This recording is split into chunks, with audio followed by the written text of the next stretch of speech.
The following Earth Angel media presentation is brought to you commercial-free as a gratuity from the sponsor producer named after the show. Please consider their message. Find other high-value shows listed at earthangelproject.com. Enjoy the show.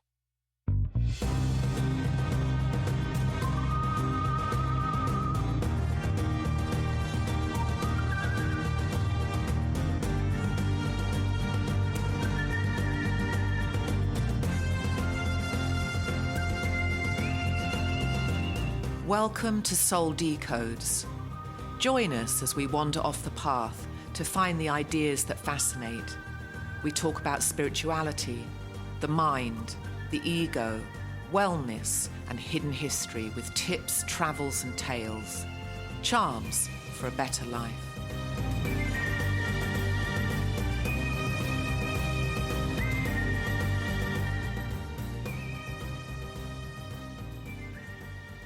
Hello, everybody, and welcome. This is Dr. Tia Jolie Phillips, and I'm looking directly at Sarah Tirri.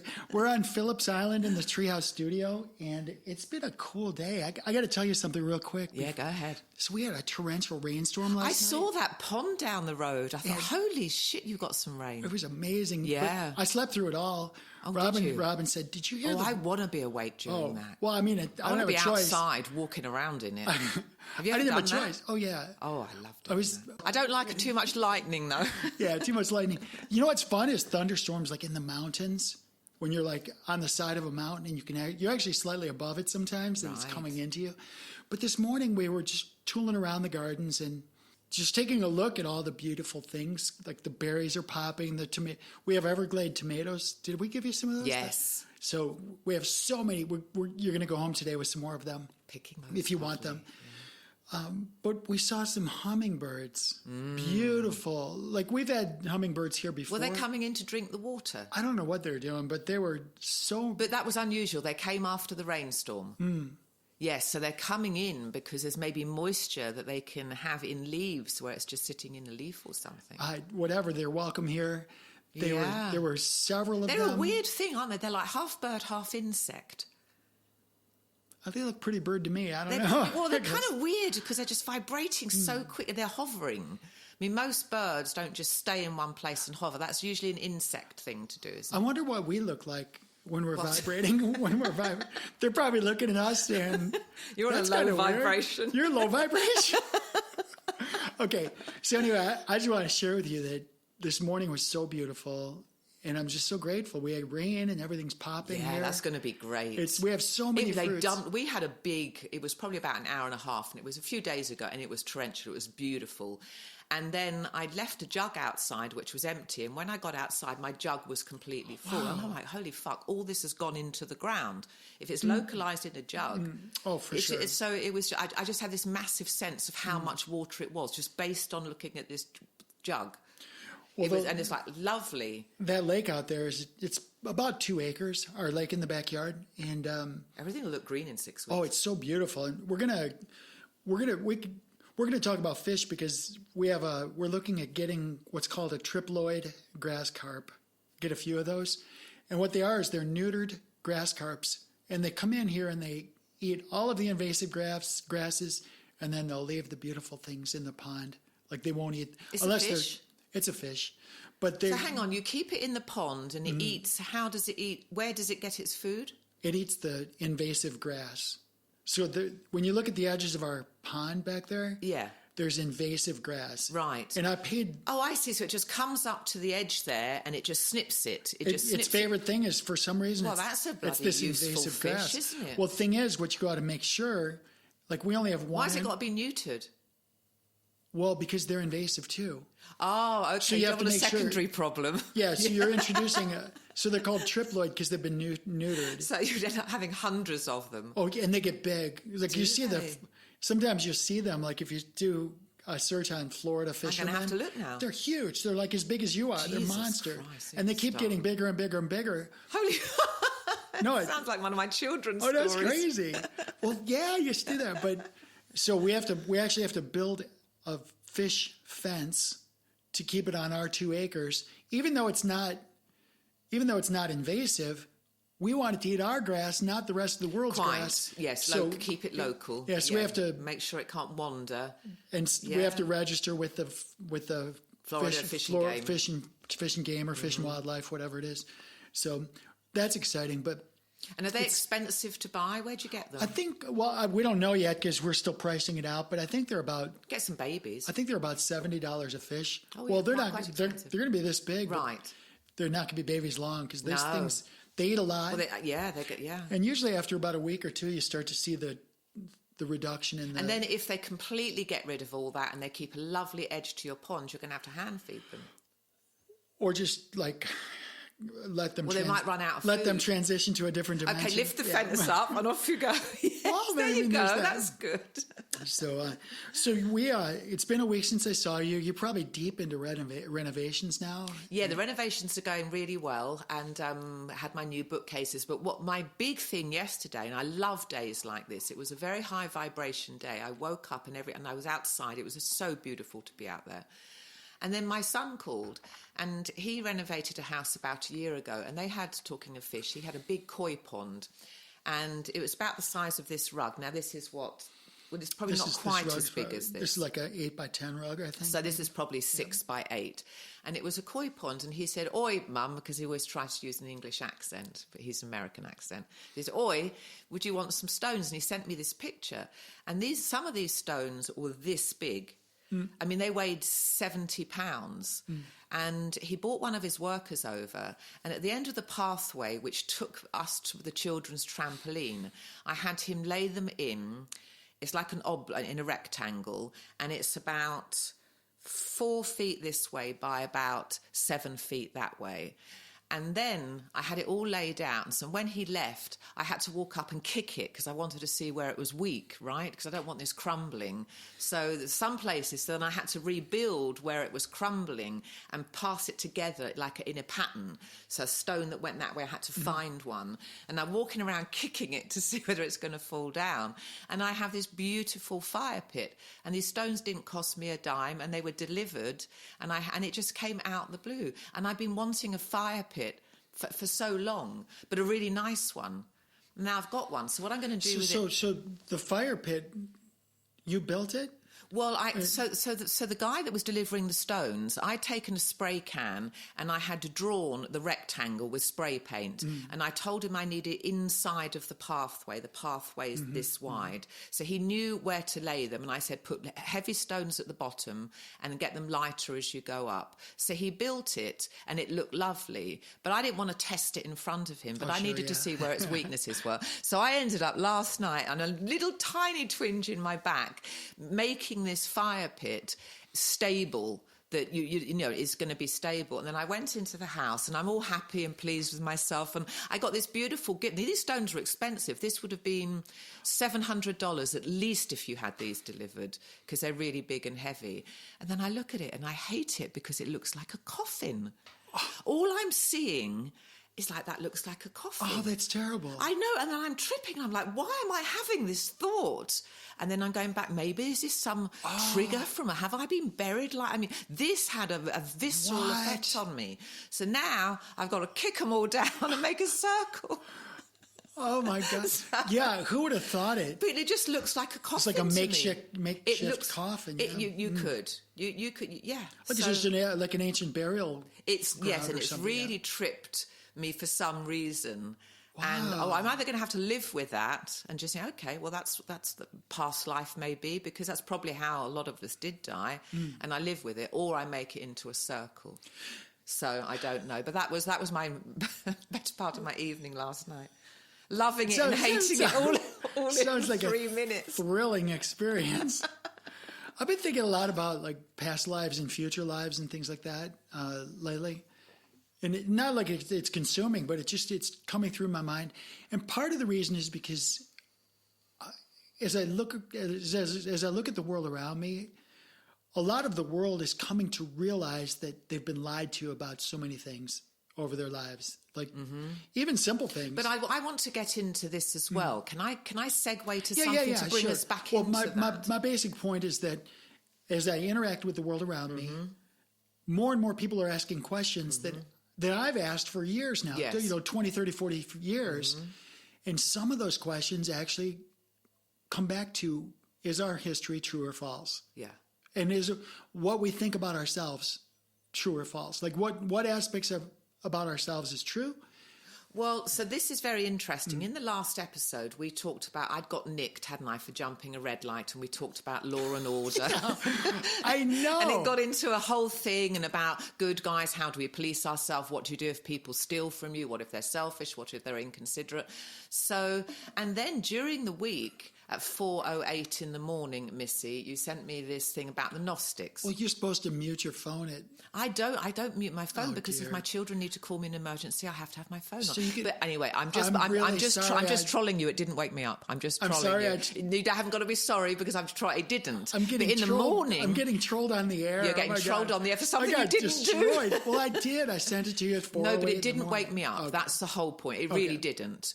But in the morning I looked at it and then so I listened to. So that's what I've listened to in between last week's conversation and this one. So the Gnostics believe that this whole world is of a construct which is not of God, that it's dark, evil forces, and the God that made this, I think, was Sophia, the demiurge. Yeah. And then the demiurge have created archons, and the archons, to me, this is just another devil construct. You use that to map your belief system, and you can do that. And that is that you're living in something. The only way to get out of this is to see the truth of what is going on here and ask questions and enliven your mind to see that this is not of God and we've got to get the fuck out of here.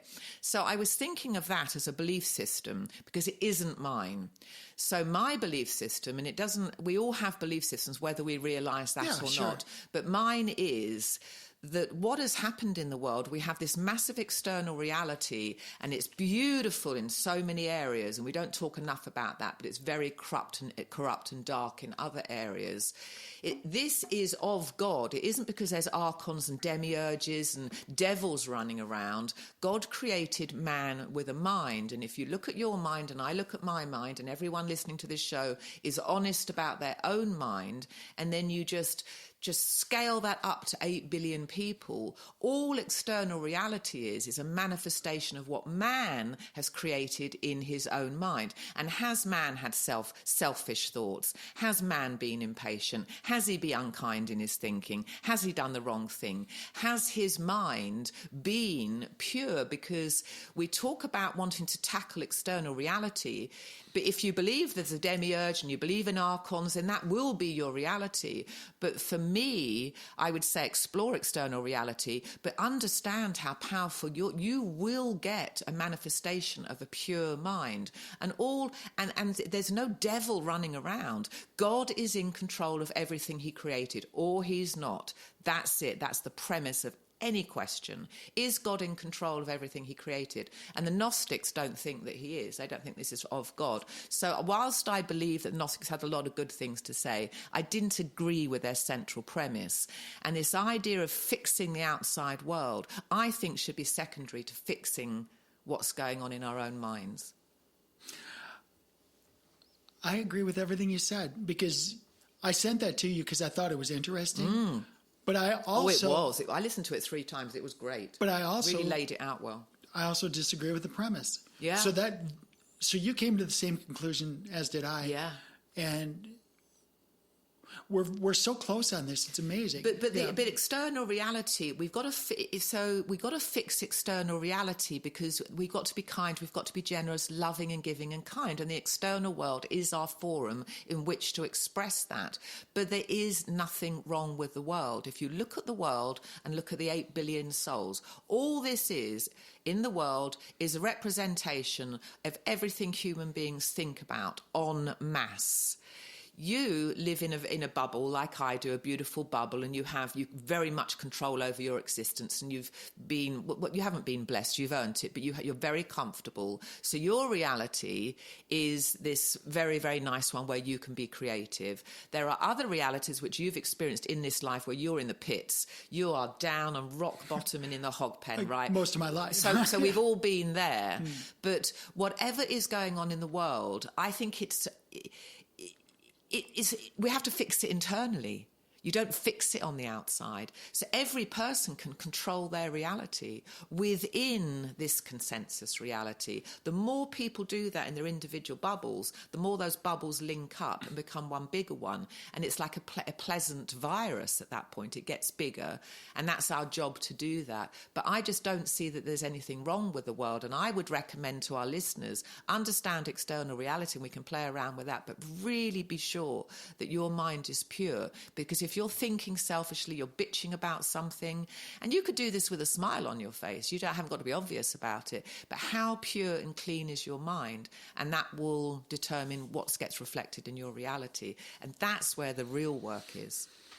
Not even getting too involved with what's going on out in the world, unless you can fix it, unless you have money. Without that, you're fucked. You're not going to be able to do much at all.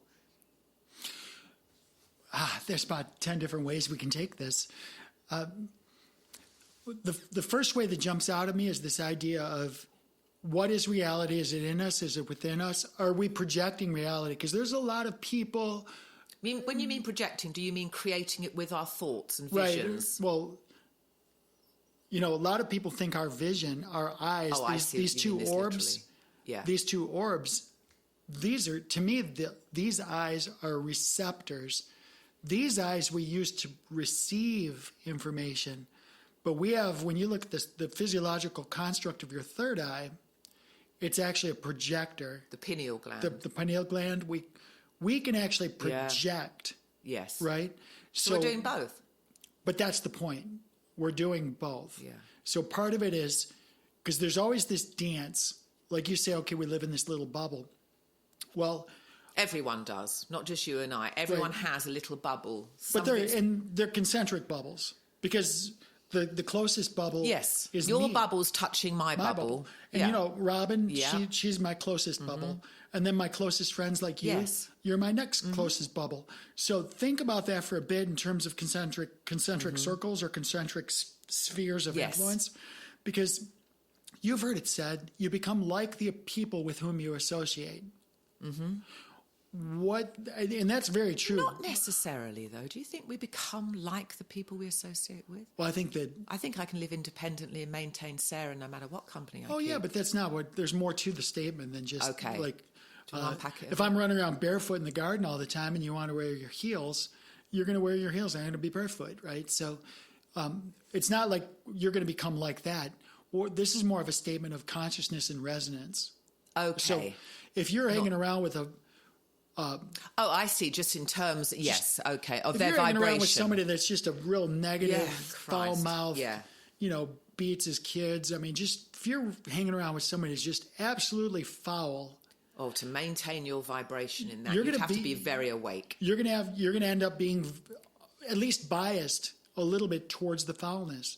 It's very difficult. It takes a very strong person. Yes, if you can stay awake and not let it affect you, it's very good to test yourself in that. You and I do it all the time. I go right into the darkness because I've figured out the darkness. And you don't have to become dark. But it has happened to me where I've been sucked in, though, where I have been in, and then I realise I need to get the fuck out of here, and I need to go home and recalibrate. I think it's a good spiritual to hold your vibration no matter what is going on around you. Key. And that was with people, things, circumstances, but with people.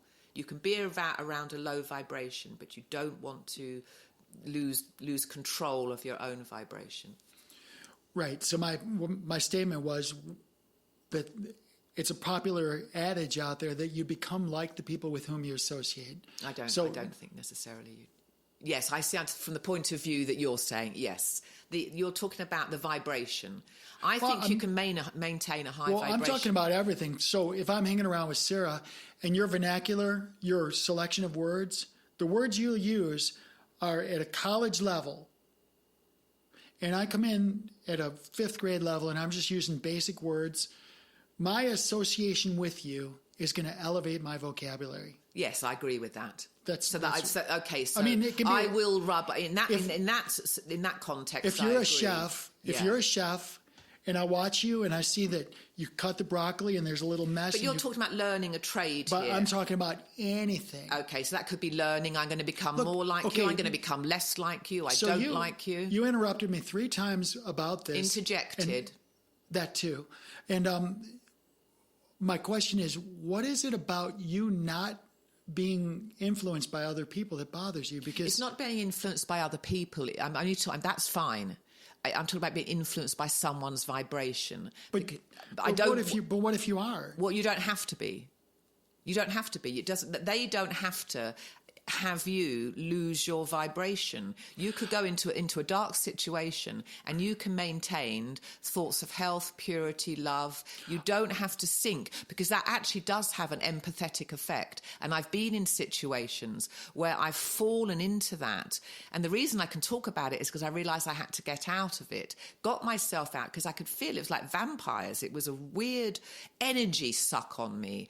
But then what I've trained myself to do now, it doesn't do that to me anymore. I can be in those situations and I don't lose my shit. You and I are in complete agreement on that. I completely agree with you. But you were influenced by that experience. Yes, to train myself that I don't need to be influenced by the vibration of other people. You wouldn't be the person you are if you weren't influenced by by that energy, by those behaviors. Yes. So my point is this. You made a conscious decision. Okay, so say there's this dark person that's going to pull you, suck you into this cesspool, right? There's this darkness. Mm-hmm.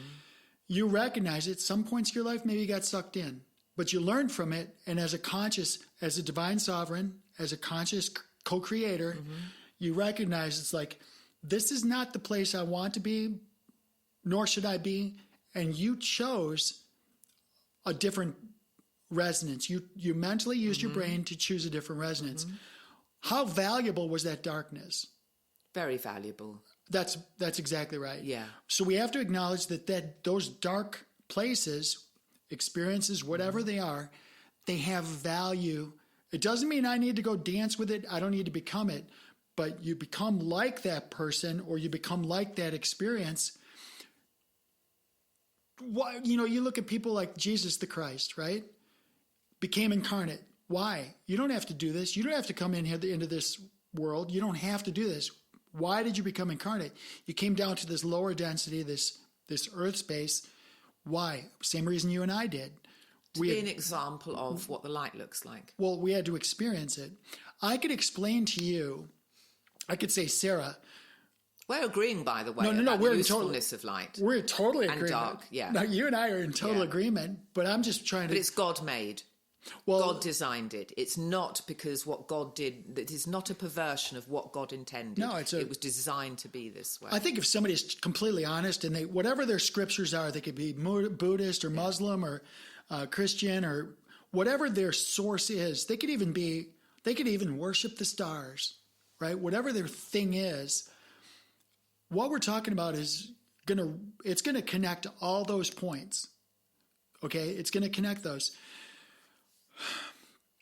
When we talk about coming into this thicker, denser Earth space, you and I have both said, I'm pretty sure we came here voluntarily. We had an agreement. We knew what we're getting into. I liken it to you and me going out on a catamaran. We're out on this cabin cruiser, triple hull cabin cruiser, beautiful, right? We have the chef cooking for us. We're out there just getting some sunshine. And I jump into the water and I jump right out. And you're like, what's up? And I say, it's freezing, right? And you're like, it's a beautiful tropical day. How can there be freezing water? Like, so you won't even know what the experience is. Because I can explain it. It's like, look at me. Yeah. I'm shivering. Look at my goose. I can explain it to you. Yes. Literally till I'm blue in the lips. It's like describing eating chocolate. But you won't experience it until you jump into it. Yeah. And then you're going to jump right out and go, oh, man, that was messed up. And I think life is so much easier if you can understand darkness from the fact that it allows us to experience opposites. Right. But when you come in with a belief system that tells you this is fucked up, that you're a slave to dark forces, it's going to be more difficult for you to hold an inner vibration, because you're already living in a fearful world. Because if you believe that's reality, then God is not in control of everything he created. That's such a flimsy premise to build a belief system around. I agree with you. I got to tell you this. I'm going to just share with you this experience I had this week. And all of these things we're talking about, it just seemed to come together all at the same time in the same experience, but in a slightly different way. But the takeaways were the same. So several years ago, we were at a gathering, a party, and probably 30, 40 people there. And Robin and I were just visiting, making new friends, really. Was that in this area? Yeah, it was in Claremont. Right, yeah. And we were invited to just a gathering. It was like some like-minded individuals about personal sovereignty. And so we were at the party. We met a whole bunch of people. And from that one party, we literally met probably 10 to 12 just really good family friends. People we could just say, yeah, we could have them over and trust them with, Yeah, you could just be cool. Give them the keys to my car or whatever. They'd be fine. They're good people. Yeah. Well, one of my favorites just passed away a few weeks ago. He was a naturopath doctor by title. He still ate a bunch of dead animals and rich foods. How old and all was he that when stuff. he passed? I was probably, I think he was 10 years my senior, so maybe early 70s, mid 70s. Still young, but what did he pass of, if you don't mind me asking? Cancer. Okay. And so, the thing is, he and I had so many similar beliefs, but the way we approached the world was so different. So his thing was, well, I can live however I want, eat whatever I want, drink whatever I want, have whatever rich desserts I want, whatever processed food I want. I can have whatever I want because I'm a naturopath. And if I just take the right minerals and be around these healing frequencies and stuff, I will not suffer. I've read that theory before. It was in the Seth material. It was Jane Roberts and who's Seth material. I don't know so what that is. Seth she channeled him. So as this entity. Famous books in the late 1970s, Jane Roberts, and she would go into a trance and she'd channel. And when you listen to the quality of the information, well, it's quite obviously of a very high quality. And I don't judge where that information's coming from. She says it's not me. And so Seth would talk, and it was in the nature of personal reality. And it talked about something is only bad for you if you believe it is. If you don't believe it is, it won't be. Now, he didn't use those words, but he was very brief in how he channeled this through Jane Roberts. And it just staggered me. What if belief is that powerful? Because your friend who passed, he's kind of digging into that area. If I keep the right frequency, keep a clean mind, and I believe that I can do whatever I want. And so he did. But he didn't, maybe he probably wanted to live to his 90, maybe he just wanted to check out when he was in his early 70s. So did he succeed? Did he have a happy life? Well, he was he joyous? And the short answer is yes, and I'll get into the story. He was a very devout Christian, like a Baptist, just a really hardcore Christian. So from his... So awful. Well, from his paradigm, he lived a life according to the Bible. Yeah. He lived according to the scriptures. And he accepted Jesus as his savior, and he left this space, by all measurements, a very, very happy person. And knowing he's going on to heaven, so he's knowing he's going to go to heaven. Yeah, so, something way better there. So, what if there's not, though? Jesus. So you actually jumped. Oh, did I? Oh, sorry, darling. I'm just going to suck on my straw. I'll keep my mouth shut. So I went to this celebration of life, and it was really beautiful. Mm-hmm. There was just a small reception area. It was very packed with people and extremely well done. Beautiful, simple. The surviving spouse was there. The children and grandchildren were there. They all seemed genuinely happy, or not not as distressed. I think I was more distressed about losing my friend than... Well, if you had an absolute rigid belief that if you followed the tenets of the Bible and put your life over to Jesus, what you're going to get is what you've always wanted here. You've wanted a big house, no money worries, freedom to do whatever you want. You want flowers and meadows and lovely temperatures. You don't want weeds. You don't want crime. You just want this beautiful hedonistic paradise, because Christianity ends it there. You'll be in one of God's many mansions. We don't know what that means, but everyone is looking to get off this planet and just get this freaking life that they've always wanted, which will be free of the stern realities that we experience in this dense environment.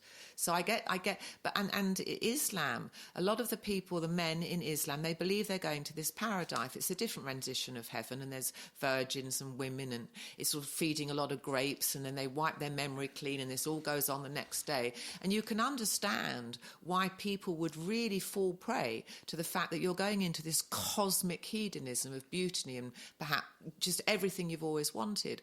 Well, what if that isn't happening? But I understand the seduction of believing in that. But that would be really boring. There was a Star Trek episode with Q, and Q could that was just... good. And he sat on a porch, on a swing for 300 years because he had done everything. And I thought, that's what's going to... So I don't get that version of the afterlife, but I can understand your friends when you went to this memorial. They were happy. They believe in an afterlife. They believe in a loving God. He gets to go somewhere nice. They'll catch up with him down the line, and they'll all be happy and together again. So I guess there's a reason I'm saying this story, because I entered that with the idea that I was going to show up and support the family, give them hugs. They were all just fine. And they were just fine. You're the basket case. I was the one that was just like, oh, I'm going to miss my friend. I mean, I was like... No, not to say that they didn't. No, you're not undermining there. I was just like very surprised that everyone was joyful. I'm not going to see him again. Yeah, you were actually mourning. I was really mourning. Yeah. Well, he passed away a month ago, so yeah. But you've got to live without him. This was my first reality. Like we weren't bosom buddies. He was just, we're peer doctors. We're peer doctors. He was an naturopath. I'm a PhD. We shared a lot of things, but we also saw a lot of things differently. Yeah. The point with this experience was this.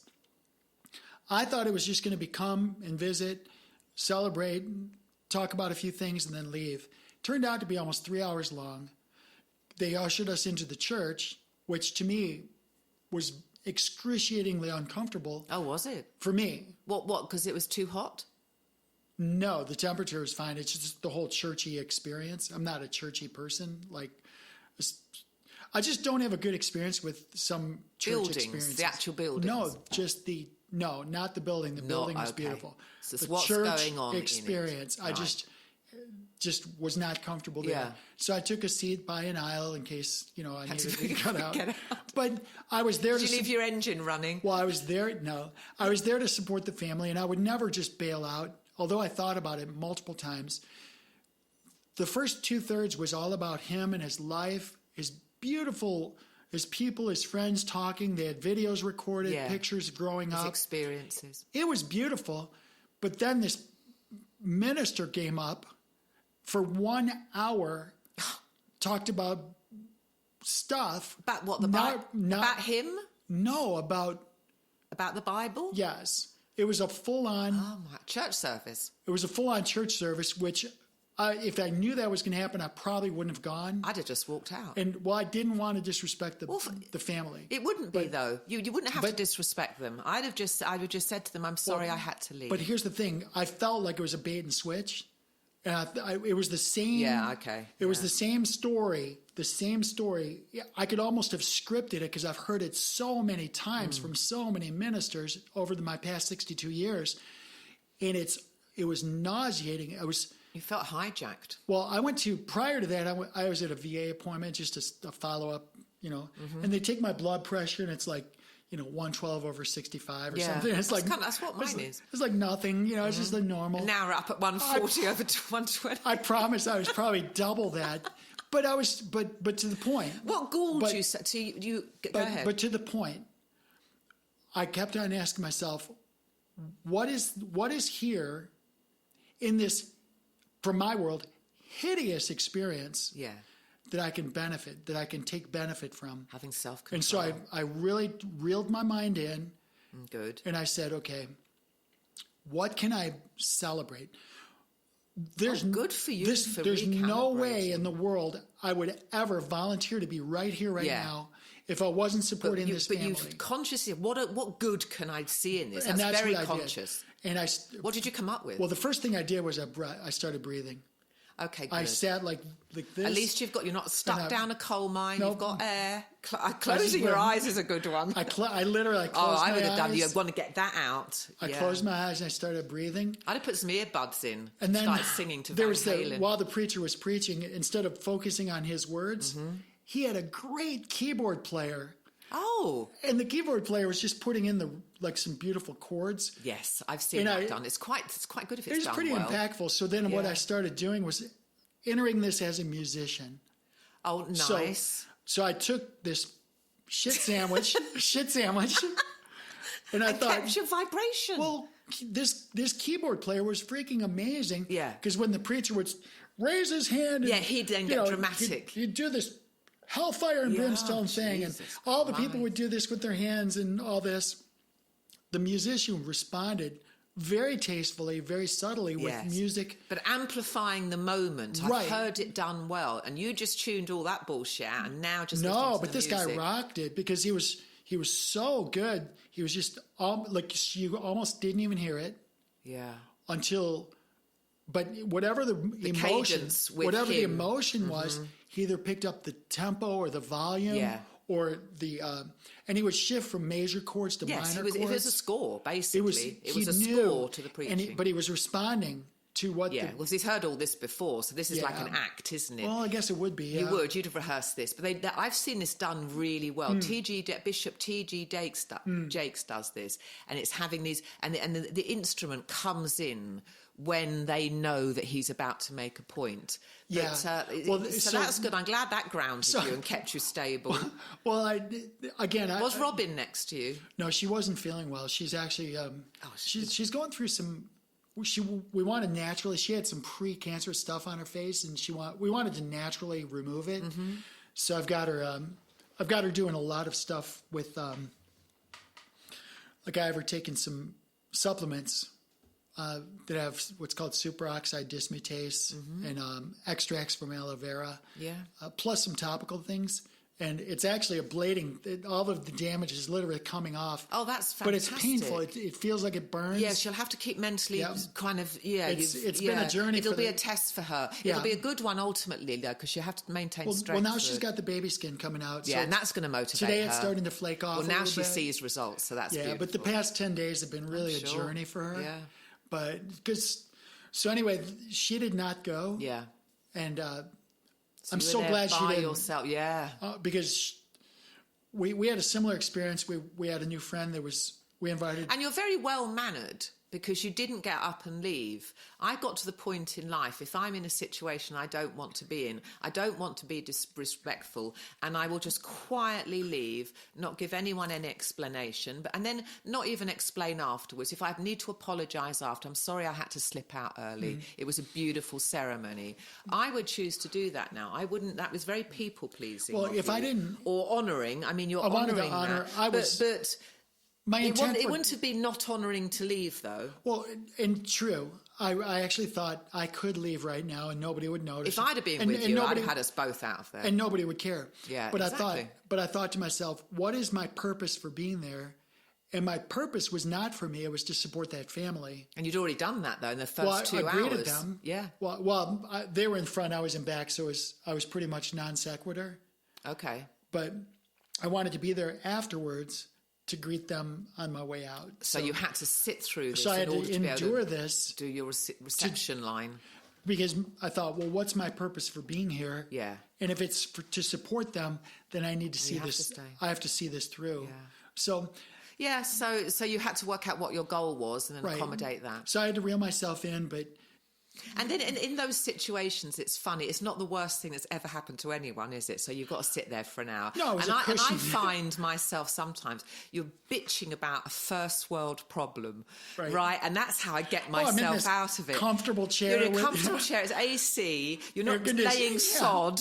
You know, you haven't been up for four. I mean, so I had a healthy snack. But I love the fact that you go into gratitude, because you could easily let your vibration dip and you could start bitching about it. You could say, I don't want to be here. I don't want to listen to this preaching. This is not my worldview. I don't believe in any of that. I've been hijacked. I'm forced to go through this, switch and bait and all the rest of it. Your mind could do that. Or your mind chooses, I'm going to see what's good. Because if you do that, because if you go into the negative side of that, you'll get a negative manifestation in the external. If you can keep it that, which is what you did, you programmed your own mind basically, keep it sweet, keep it nice, focus on the music, then your external manifestation mirrors that. So non-reaction is absolutely gold dust in terms of wanting to manifest something in your life that you can't keep fluctuating. So you didn't fluctuate because you got it from the beginning. You noticed, right, I've got to get control of myself. Well, I noticed as soon as I walked in, I'm like, because I had that intuition, it's like... I just stood in the back, dipped out for a ciggy. Oh, my God. No, good for you, though. You're a polite American. Oh, listen to you being... You're the polite brat. I'm the scrappy I would have American. walked out, waited outside for them. Well, so the net result was I was actually glad I stayed, because the widow literally came up to me afterwards and gave me a vice grip, like a clamp hug. Because even before he passed away, when he was ill, I was helping. Like, they had these trailers full of hay for their animals because they have a little farm, and he couldn't haul the hay, like move these bales of hay, so I moved them for him and stuff. And so it was a hug of appreciation. Because you don't realize, it's times like that you realize who your friends are.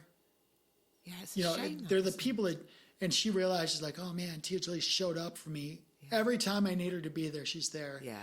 And I wanted to really just let her know that nothing's changed. Nice. Right? Nothing's changed. So it's worth I even told her, I said, if you need a change of scenery, like, because sometimes when you're going through those vicissitudes, these ups and downs of life that just kind of, and you just need that change of scenery. I told her, it's like, come out, hang out on my patio at Phillips Island, just listen to the birds. Yeah, listen to some music. Listen to the birds and chill And out. even though they have birds and music and stuff, just the change of scenery. Yeah, exactly. It's just a different way. Yes, absolutely. It changes everything, that visual. But and it's always very calming energy in this place. It dovetails back to what we were talking about before. Like, we get exposed to these experiences. My default position right now in life is that of gratitude. Yesterday I was moving.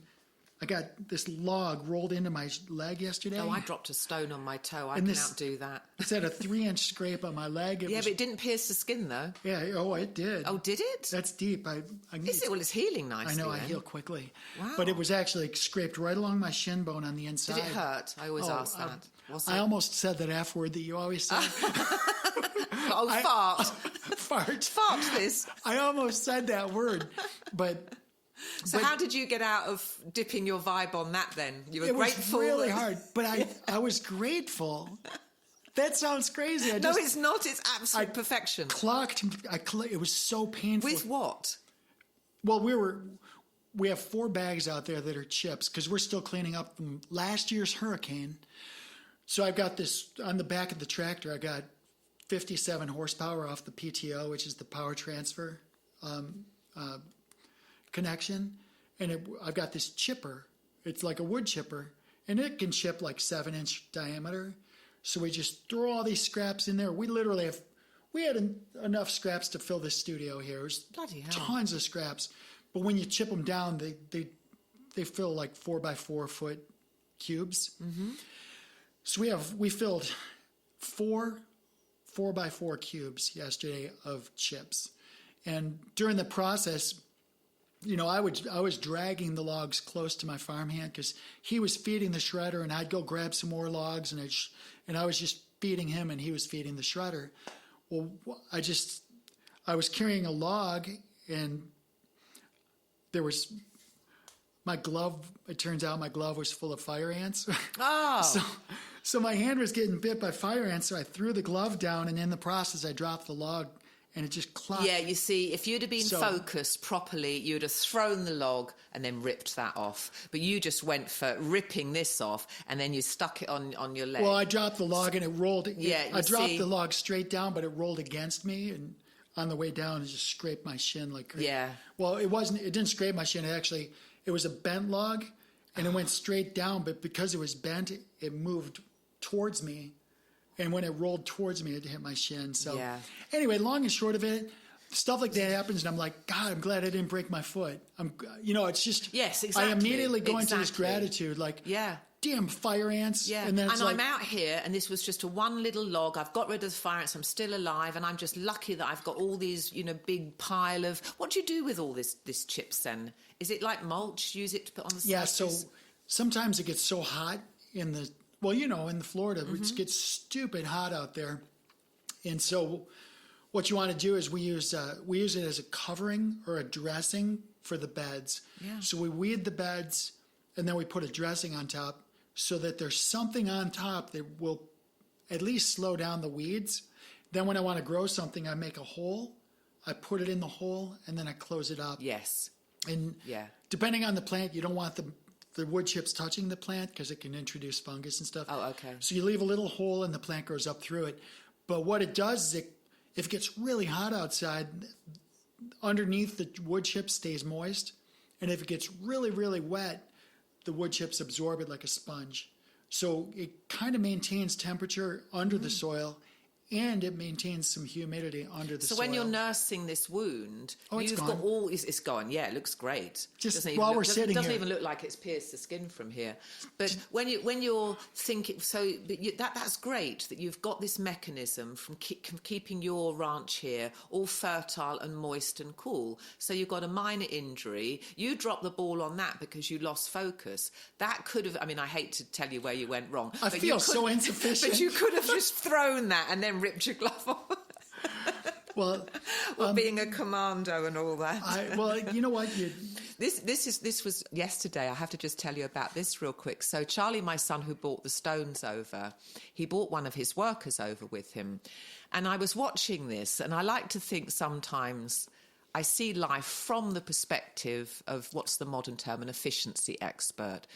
So the guy is picking up these stones, and these stones are this big. I'm not joking, 50, 70 pounds. And then his truck is 20 feet away, and it's direct sunlight.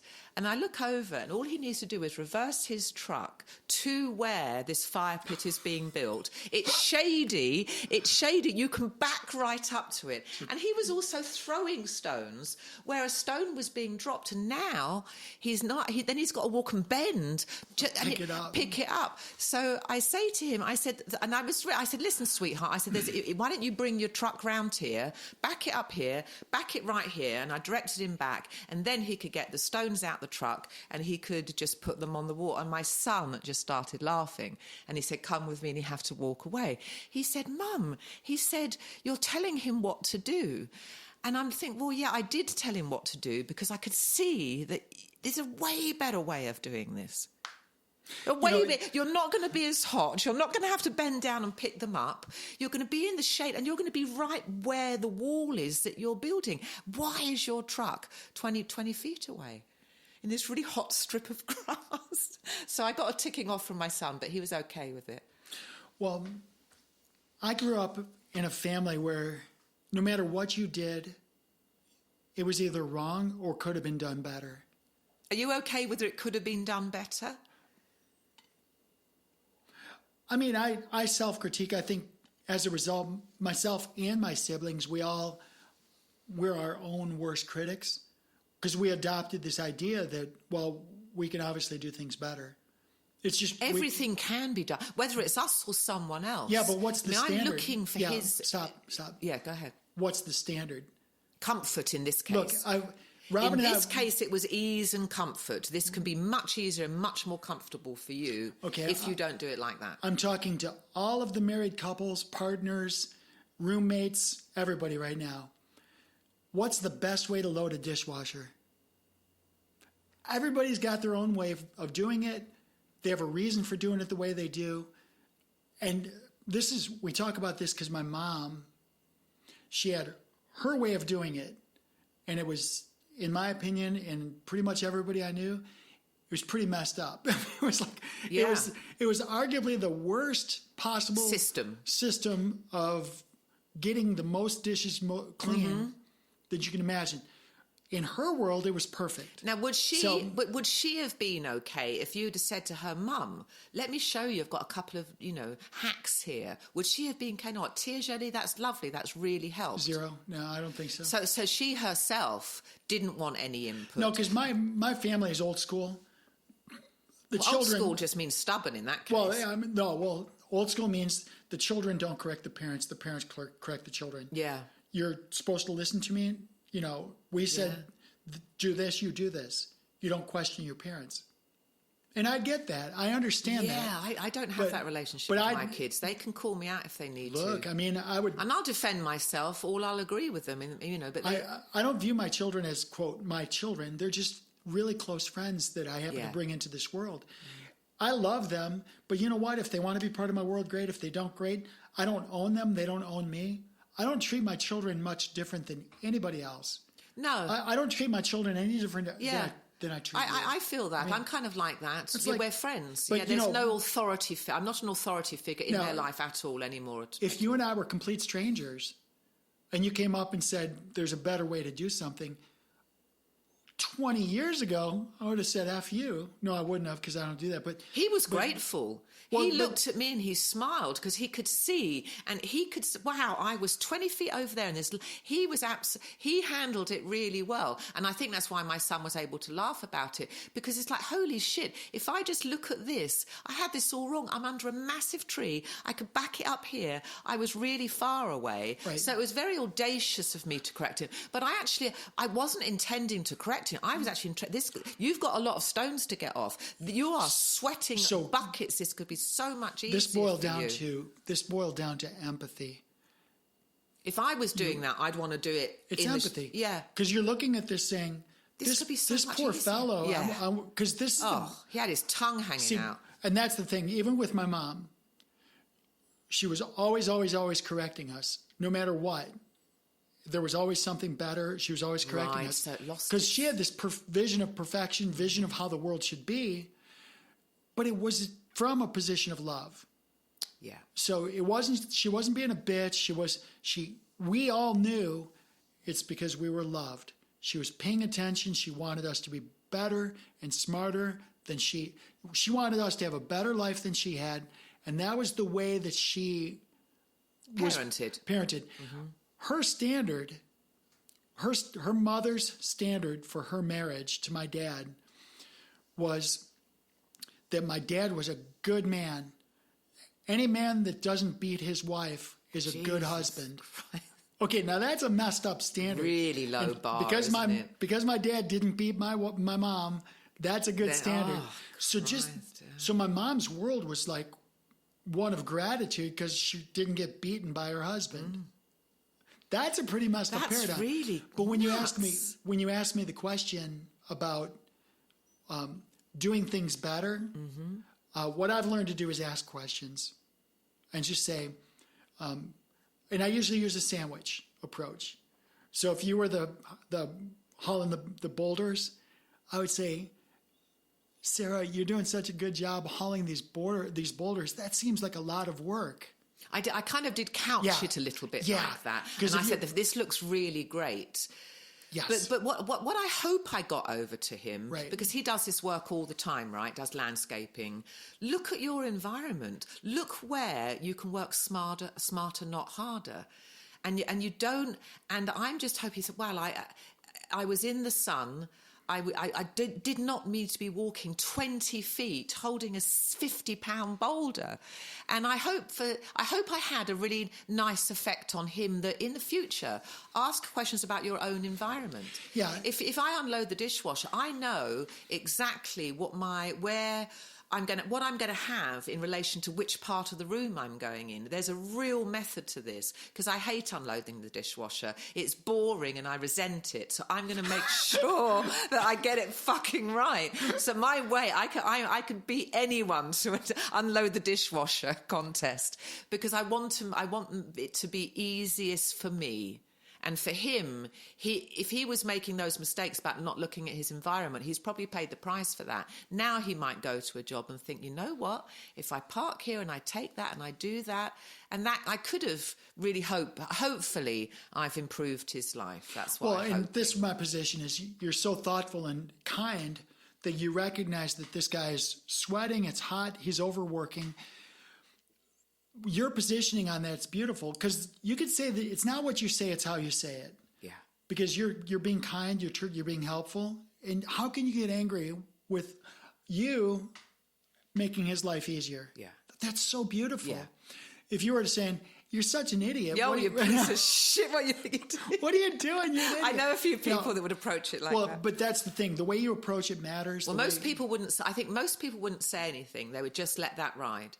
They would, okay, if this is how he's choosing to do it, it depends whether you're being paid by the hour or it's just per job. There's that. I mean, there's other variations of how you'd have to look at that. I think most people just, that's not my, I'm not going to interfere with it. Well, I mean, but then there's also, I've seen this happen where it's like, well, ma'am, thank you so much. I'd love to back that up over there. But the problem is that's your septic field, and I really shouldn't be driving on your septic field. And I would have said I wouldn't have asked you to back it up over there had it have been on my septic. But I'm saying that some people, you know where your septic field is. Some people don't even know, and they learn something because this old guy, this hauling boulders. I see what you're saying. Yeah. Like if you didn't know your septic field. This was nowhere near my septic tank, but I see what you're saying. I'm just saying that he may have had a reason for parking 20 feet away that you didn't know about. Could have been. No, the odds are probably not. Yeah. But I always hold that space. Well, for me, my septic tank, I'm on like a big 5-acre field. It's obvious. For him, yeah, but I'm not talking about you. I know you're not. But for him, but I can see what you're saying. If I parked over here because I didn't want to park on your sprinkler system, I didn't want to park near your septic tank, so there was a reason. He would have then said to me, oh, the reason I didn't back around there is because I didn't want to get near your septic tank. Right. So I think the way I probably, you and I are similar in the approach. I probably would have done it similar to you. But I ask questions. I just say, hey, just so you know, you're welcome to drive over here and back up there if it's easier for you. You know, if you want to do that, you're welcome to do that. Just make that offer and leave it alone. And then if he said no, that's it. It's him. I just make an offer. See, See, my life right now is, because everybody I meet, my goal is to help them through the next level. Like, it's either you're going to be a world-class athlete or a mega millionaire. That's what everybody I meet.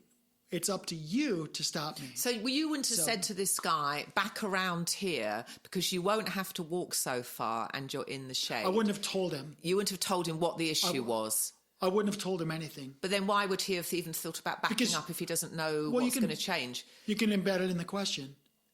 You say, gosh, you're doing so much work in the direct heat here. That's what I did do. Yeah, you're doing so much work in the direct heat. It's nice and shady here. If you want to pull over there, you're welcome to do that. And you're not going to have to walk so far because you'll be right that way. It's just an offer. So I look at life right now like I have table service, and I'm going up to Sarah Tirri's table, and I'm offering you an appetizer or a drink. Mm-hmm. And if you take the drink or appetizer or you don't, I don't care. My job is to offer you the appetizer. Would you like? Yes. That's all I'm doing. Yes, and that's what I did. I offered him advice, but I needed to know why this wasn't working, because he couldn't have been seeing what I was seeing. Because if he was seeing what I was seeing, he would have already done this. He was not aware that there was even a tree that had shade, and he parked too far away because that's where he was, because he was taking down something else, and he didn't reverse. So I felt that to me it was offering him an appetizer, offering him a drink, but explaining why that is useful, and he got it. And we connected. He's like, okay. And it was significantly cooler. This was a massive Drake elm, this tree. It was a canopy of shade. So, yes. Listen, you'd be all creative. It's like you're an author or something. Anyway, darling, I'm not sure how we got onto that, but it's been lovely. But I think these are important things because how we address each other. Yeah. And giving each other the benefit of the doubt is good. Yeah. And letting people know why your observation exists. It's not a critique. It could be easier.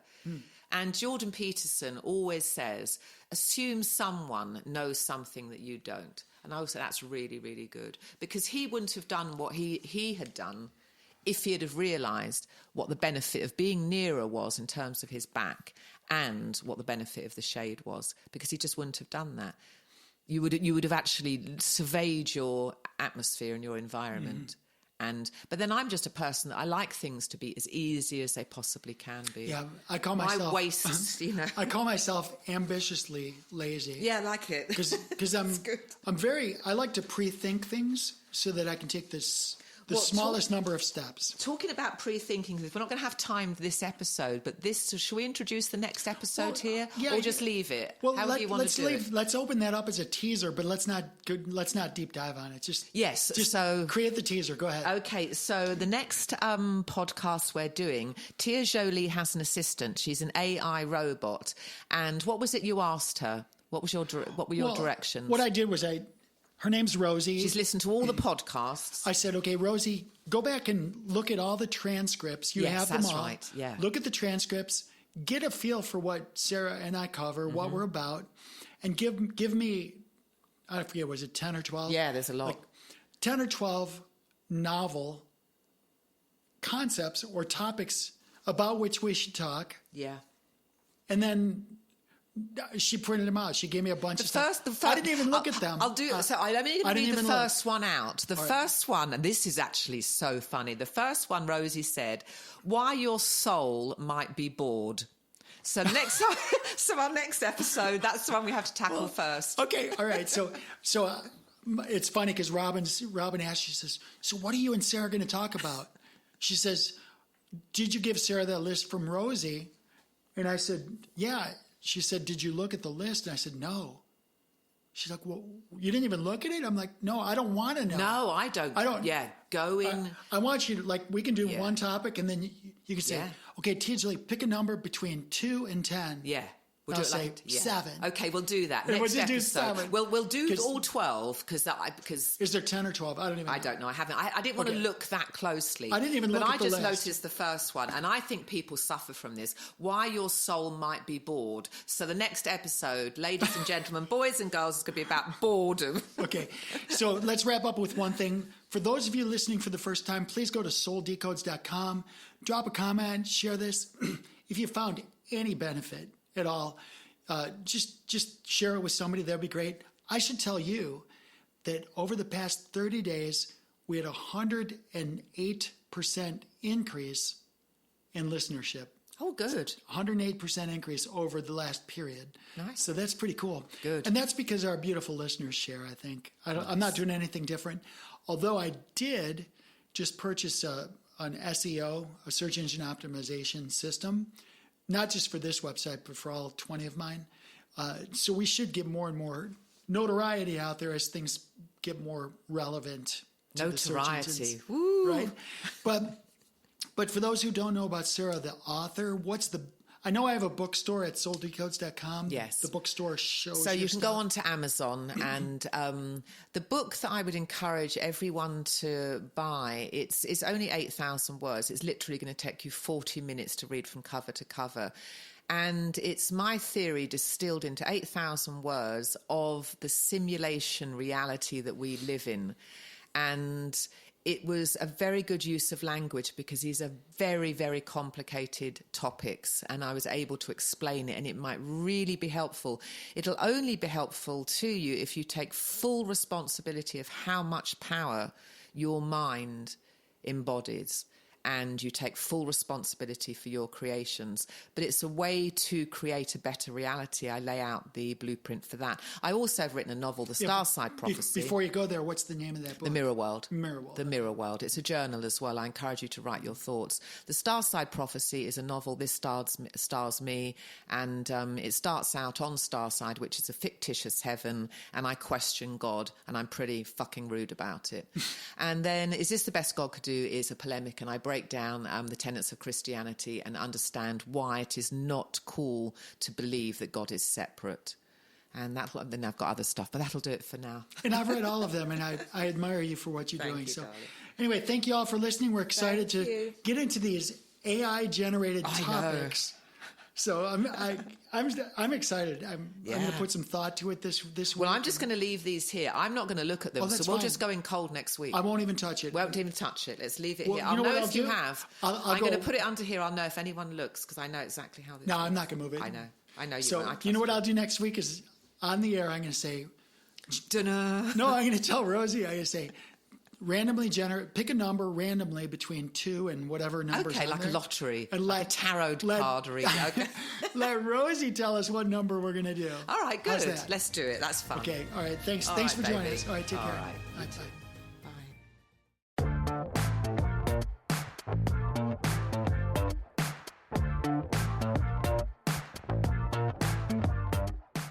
Soul Decodes, a feature presentation, airs every Friday on the Earth Angel Media Network.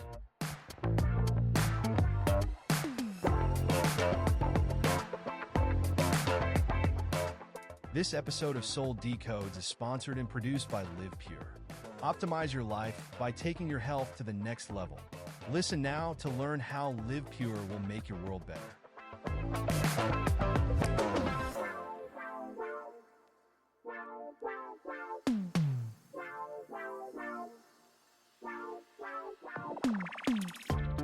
Live Pure is an American-based distribution system of online portals that give discounted access to clean, potent, natural, and ethically sourced healthy solutions for fat loss, muscle gain, immaculate skin care, immune system support, whole body cleanse, physiological balance, and performance support for athletes of all ages. Live Pure handpicks the best products and nutrients from world-class companies, always adding to their quickly growing wellness lineup that now includes Korean skincare, medical-grade nutraceuticals listed as pharmaceutical alternatives in the physician's desk reference, and healthy coffee that rivals the world's best, but for only about $1 per cup. Soul Decodes listeners looking for vitality, youth, beauty, and better health can get 25% off retail by visiting livepure.com/Sarah Tirri and signing up for free as a preferred customer. If you are a content creator, influencer, or home-based entrepreneur looking for worldwide cash flows from the emerging gig economy, Live Pure's state-of-the-industry brand partner affiliate program can bring you up to 7 different payment vectors as bonuses. As a content creator aligned with Live Pure and Earth Angel Media, you will enjoy massive co-marketing benefits, including a cutting-edge website that is personally branded to you or to your business. Sign up as a brand partner at livepure.com/Sarah Tirri, or drop us a note at connect@earthangelproject.com to get more information.